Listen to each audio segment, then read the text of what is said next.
What's up, everybody? I want to provide you with another economic stimulus update.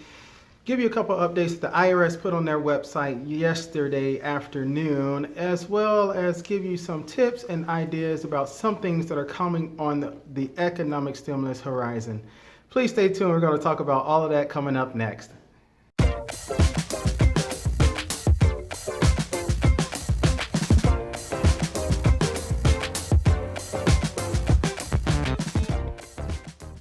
Hello everyone, my name is Paul Zachary Shelton Jr. and I'm the Chief Investment Officer of Warwick Shore Advisors. We are a wealth and investment management firm located in Orlando, Florida with clients all across the United States. If this is your first time coming to my channel or seeing one of my videos, I ask that you please hit the subscribe button. Please like this video and please share this video to help me increase the financial literacy of our globe. Before we get started today, I want to offer up a free financial planning cheat sheet. This cheat sheet is something that I designed from my personal experience and my personal background, and I believe that it can be very helpful to you to get a viewpoint of where you are right now in your financial health, as well as give you a brace that you can use to reach your financial goals.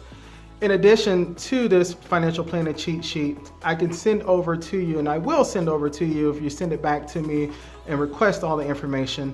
I'll send over to you a copy of the current asset allocation that can be used currently right now in this investment landscape. So let's get right to it. So there was a couple things that took place yesterday, a couple updates that the IRS provided on their website. And before I get to those, I want to just say thank you to everyone that left a whole bunch of comments, all the SSI, SSDI recipients, Social Security recipients. Everyone seems like they're receiving their economic stimulus now. Many people have received it yesterday by check or direct deposit. A lot of people got the direct deposit or the direct express payment today. And a lot more people are going to be getting them all throughout the weekend.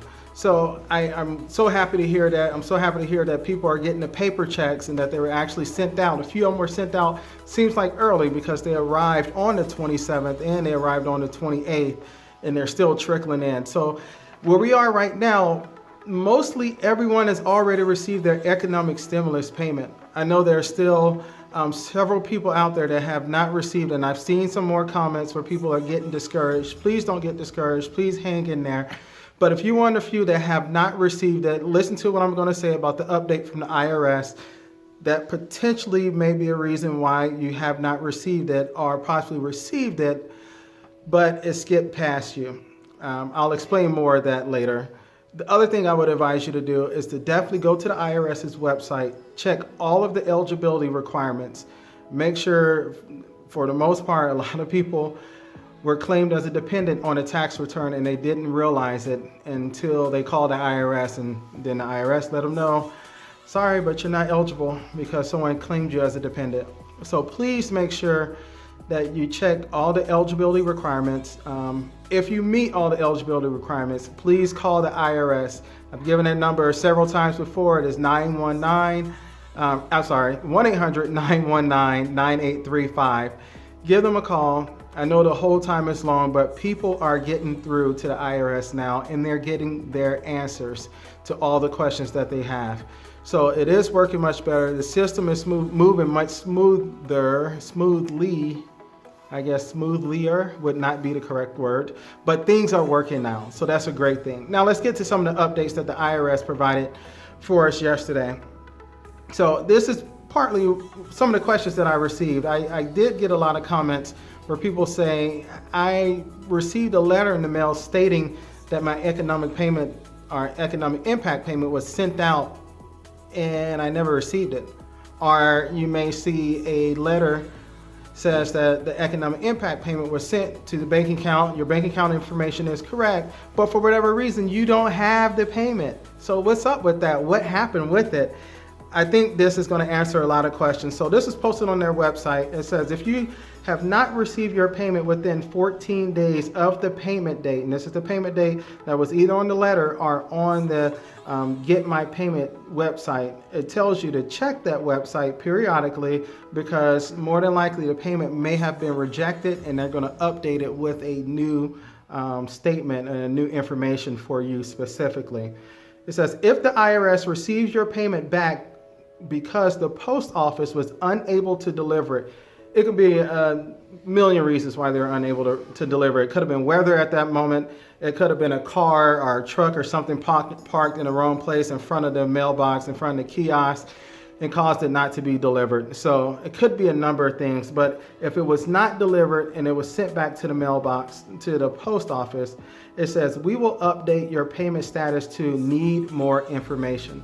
So a lot of people have been seeing this, need more information. It's like, what's the deal with that? I've already provided everything. I had a payment date and now it's saying need more information. This is why. So at which point, when you see this message that need more information, you will be able to enter your bank account information. Now, we all know back on May the 15th, the IRS closed the IRS portal section for you to enter your direct deposit information. So you're no longer able to do that. This is something that is very new. So they're opening the portal back up so that you can enter your direct deposit information for these instances. So if you receive that message that says you need more information, they're allowing you to go in there and enter your bank account information, your account number, your routing number, and you'll be able to have the economic impact payment reissued to you at that account, to that account, I should say. And it says here, if you do not provide your bank account information, the IRS will hold your economic impact payment until we receive your updated address. And then it gives you a link to how to update the address, which updating the address is a very, very lengthy process, especially in the way that they have it spelled out on their website. You have to go to a separate link. There's a separate form you have to fill out. In addition to that, you have to send in a written statement with your full name, the old address, the new address, your social security number, or either your ITIN or your EIN, whichever one of those are acceptable to change, which is very weird that they put on their ITIN, because we all know from the CARES Act, if you don't have a social security number but you have an ITIN, you are disqualified to receive it. That's kind of fishy what's going on with that. But it does provide that information. So if you fall into that category, or if you fall into that camp, please update that information. Please check the website, the IRS portal. If there is anything missing for you, or if it does give you the opportunity to update your bank account information, please do so. They did not specifically say anything about being able to put in like the SNAP card or any other type of payment methods. They only listed bank account information on here. But I do know from history, and history was very short, like history of a week or two ago, people were able to put other types of payment, other card payments in there, prepaid cards, reloadable cards, and they did receive the economic stimulus payment. This is just what the comments say. This is what they told me. I don't know. I didn't check their account. I didn't see anything, but this is what they say they received.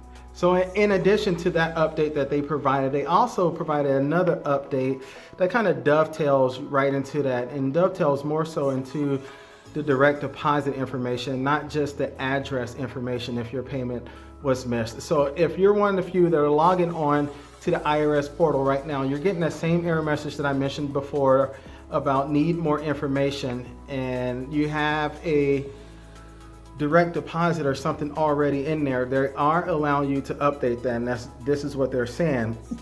And what it says is you should provide your bank information once you have properly verified your identity. So you're going to have to go through some sort of process. I don't know exactly what that looks like, but they're going to require you to update and verify your identity. And then it says specifically to make sure your routing number, your account number, and the account type are correct. So if you have your routing number and account number, make sure that you're putting it in for your checking account and not accidentally selecting savings account or anything else like that. And be very, very careful with the routing number and account number. The way most checks are, it will have the check number at the end of that sequence of routing number and account number at the bottom of that. Please be sure not to add in that check number to your account number or to your routing number. That could cause everything to be slowed down or possibly delayed for a very, very long period of time. So you just don't want to do that. And lastly, the thing I wanted to point out to you, if you are still waiting for your economic stimulus payment, please go back through your account, especially if you were receiving it as direct deposit. Please go back through your checking account or bank account, wherever you're using as a means of method of payment, and verify all of your transactions. If you can coincide the date as to when your payment was sent out via the IRS portal, go back and look a few days, possibly 7 days before and 7 days after that, to verify all of the transactions in your account. And the reason that I say this is because under the CARES Act, the only thing that would disqualify you from receiving the economic stimulus payment outside of the few eligibility requirements was if you owed past due child support. So that was the only thing that was going to automatically, the IRS was going to go in there and deduct the amount of your economic stimulus payment from that past due child support. However, if you have a private debt, such as a private loan or anything else from a creditor that you may owe, it's possible that that creditor could place a judgment against your bank account, and they could go into that bank account whenever they see funds coming in, and if the amount is large enough and the amount suffices what they're looking for, they can automatically draft against that.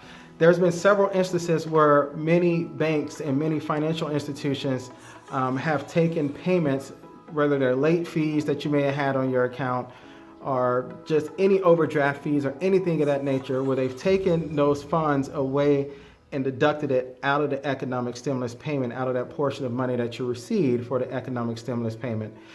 If you fall into this category, I highly encourage you to reach out to your bank, reach out to your customer service department at the bank. You can request that they give you that money back for any fees, even if the fee is your fault, even if you were past due, if you had an overdraft fee or anything like that. You still can request that feedback as part of the economic stimulus plan. As part of the CARES Act, they were not supposed to take that out.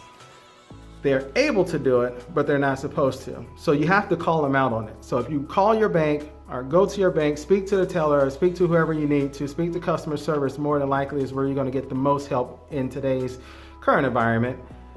Ask them for that money back. Let them know that you want your overdraft fees back, or you want whatever money they have taken from you. If it was something for a loan that the bank took out of there directly, you have the right to go back and request that. Now, they also have the right to say yes, to say no, but many of them have been saying yes, okay, we'll go back, we'll make the situation right, and we'll do it. If they give you a lot of pushback on it, you can go through a process of hiring an attorney to fight for it, but once you do all of that, it's just not worth it, really. So hopefully that helps. Hopefully that helps out a lot of people that are still waiting and that are still pending their economic stimulus payment. If this is your first time coming to my channel, I ask that you please hit the subscribe button, please like this video, and please share this video to help me increase the financial literacy of our globe. Thank you so much, and you have a great weekend.